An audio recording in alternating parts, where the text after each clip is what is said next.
জরুরি খবর। প্রবাসী আয় প্রণোদনা বন্ধ করেছে ব্যাংকগুলো। বিস্তারিত জানতে ভিডিওটি শেষ পর্যন্ত দেখুন। নিজস্ব ব্যবস্থাপনায় প্রবাসী আয়ের ডলার দেশে আনতে সরকারি প্রণোদনার পাশাপাশি ব্যাংকগুলো নিজ উদ্যোগে অতিরিক্ত 2.5% টাকা দিয়ে আসছিল। এখন ডলারের দাম নির্ধারণে নতুন পদ্ধতি চালু হওয়ায় ব্যাংকগুলো তাদের প্রণোদনা বন্ধ করে দিয়েছে। প্রবাসী আয় বর্তমানে প্রতি ডলার 120 টাকা। ব্যাংকগুলো অতিরিক্ত প্রণোদনা অব্যাহত রাখলে ডলারের দাম 123 টাকায় উঠত। বাংলাদেশ ব্যাংক বৃহস্পতিবার 09 মে ডলারের বিনিময় হার নির্ধারণে ক্রলিং পেগ পদ্ধতি চালুর ঘোষণা দেয়। এতে ডলারের মধ্যবর্তী দর নির্ধারণ করা হয়েছে 117 টাকা। আগে ডলারের আনুষ্ঠানিক দাম ছিল 110 টাকা।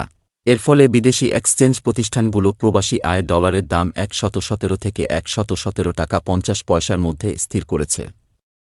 এর সঙ্গে সরকারের 2.5% পাশাপাশি ব্যাংকের সমপরিমাণ প্রণোদনা যুক্ত করলে ডলারের দাম হতো 123 টাকা।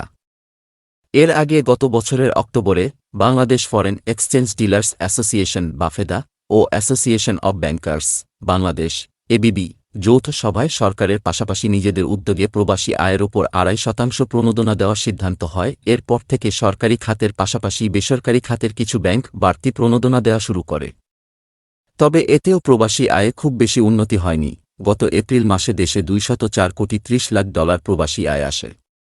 এর আগে মার্চে প্রবাসী আয় এসেছিল 199 কোটি 68 লাখ মার্কিন ডলার। চলতি বছরের প্রথম মাস জানুয়ারিতে 210 কোটি ডলার ও ফেব্রুয়ারিতে 216 কোটি 60 লাখ ডলার প্রবাসী আয় দেশে এসেছিল। বাংলাদেশ ব্যাংকের মুখপাত্র মেজবাউল হক বলেন, ডলারের দামের ক্ষেত্রে নতুন পদ্ধতি চালু হওয়ায় ব্যাংকগুলোকে নিজেদের দেওয়া প্রণোদনা বন্ধ করে দেওয়ার জন্য পরামর্শ দেওয়া হয়েছে। সরকারি প্রণোদনা বহাল থাকবে। এই বিষয়ে সরকার সিদ্ধান্ত নেবে। বাফেদা চেয়ারম্যান ও সোনালী ব্যাংকের ব্যবস্থাপনা পরিচালক আফজাল করিম বলেন, নতুন পদ্ধতি চালু হওয়ার পর আমরা প্রণোদনা দেওয়া বন্ধ করেছি। কারণ সরকারি প্রণোদনা পেলেই ডলারের দাম 120 টাকার কাছাকাছি হয়ে যায়। অন্য ব্যাংকগুলো এই বিষয়ে নিজেদের মতো সিদ্ধান্ত নেবে।